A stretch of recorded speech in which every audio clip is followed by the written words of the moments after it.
All right, welcome to The Explainer.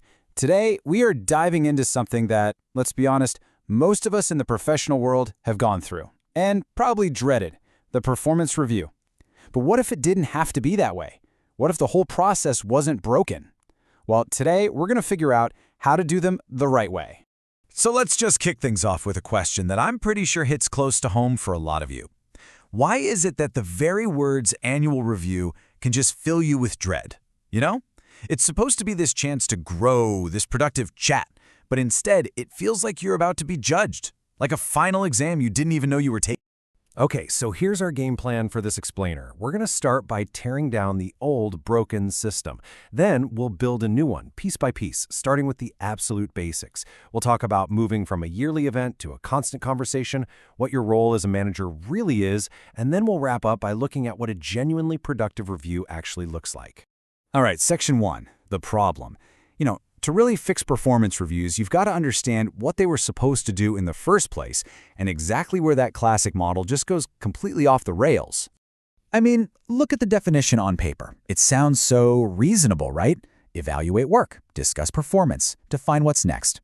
Seems simple, but we all know that in the real world, this whole process can turn into something, well, something very different.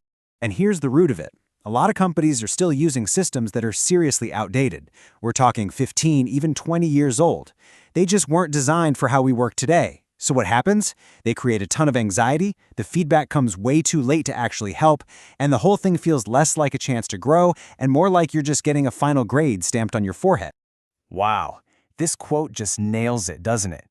Getting feedback in December about something that went wrong back in June? What are you supposed to do with that? You can't build a time machine and fix it. The entire point of feedback is to help you do better next time, and that opportunity is long gone. Okay, so the old way is clearly busted. Where do we even start to build something better? Well, it all comes down to the foundation. You can't build anything productive on shaky ground. And in this case, that means the system has to feel fair to everyone involved. That's non-negotiable. And that fair foundation, it really rests on 3 key pillars.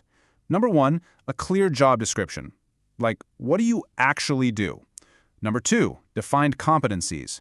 What skills and behaviors does it take to be great at that job? And number 3, specific, measurable goals.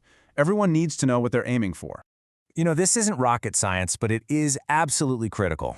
There should be zero mystery about this stuff. From day one, every single employee should know exactly what's expected of them and how their work is going to be measured. When you do that, all that gray area disappears, and the whole thing just feels fair. So once you've got that solid, fair foundation built, now we can get to the really big shift, the game changer. It's all about completely reframing what a review even is. It's not this one big, scary meeting once a year. Nope, it's a continuous, supportive conversation that never really stops. And just look at the difference here. The old way, it's like this once-a-year high-stakes trial where your manager is the judge, looking at your past mistakes.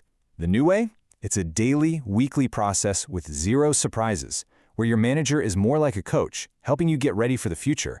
It's a total shift from judge to coach. And this right here, this is the golden rule, the big one, the no surprises principle. An employee should walk into that formal meeting already knowing exactly how they're doing. If they are surprised by anything, their rating, the feedback, anything at all, that's not on them. That is a failure on the manager's part, period. Yeah, that no surprises rule lands right on the manager's shoulders. The whole system lives or dies based on whether they can make that switch. Stop being a judge and start being a great coach. So what does being a great coach actually mean? Well, in this new model, it really boils down to 3 core duties. Get these right and everything else falls into place. And these 3 things are absolutely non-negotiable. First, you've got to be coaching constantly, always guiding and teaching. Second, you have to give feedback right away, the good and the bad, when it happens, not 6 months down the road. And third, you have to actually support your team, give them what they need to win. Seriously, don't save feedback up like it's a gift for the annual review. Give it immediately. Think about it. Feedback is a tool, and its power just fades with time. If you wait, it's useless. The goal is to change behavior for the better, and that has to happen in the moment. And a great manager, a great coach, looks at the whole picture. Yeah, the numbers are important. The what, like sales figures, they're easy to track. But just as important is the how. How did you get those numbers? Are you a good teammate? Do you communicate well? That stuff is harder to measure, but it's what drives real growth over the long haul. That's what a modern review really focuses on. Okay, here's a really simple but super effective practice. Before the meeting, have the employee fill out their own assessment form. It forces them to really think about their performance. And honestly, you'd be surprised how often people are way harder on themselves than you would ever be. It's a fantastic starting point for a real two-way conversation. All right, let's pull all these threads together now. We've got the FAIR system, the continuous dialogue, the manager as a coach. So what does this actually look like in practice? Let's talk about a truly productive appraisal.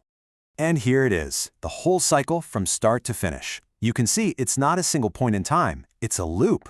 You start the year setting clear goals. All year long, you're coaching and giving feedback. Then, right before the meeting, the employee does their self-appraisal. The meeting itself is just the conversation, no surprises, that leads right into setting goals for the next cycle. It's all about forward momentum. And even the little things about the meeting matter. A lot. Don't try to squeeze it into 15 minutes. Give people a few days' notice so they can prepare. And think about the setup. Sitting across a giant desk from your boss feels like an interrogation. A round table? That feels like a conversation between equals. The whole vibe should be about development, not just slapping a rating on someone. So, if there's one thing to take away from all this, it's this. The ultimate goal here is development. This isn't about being soft on performance. It's about being smart. Because when you focus on making every single employee better, when they improve and succeed, guess what? The whole organization wins. It's that simple. So we'll leave you with this final question to chew on. Think about your own organization's appraisal system.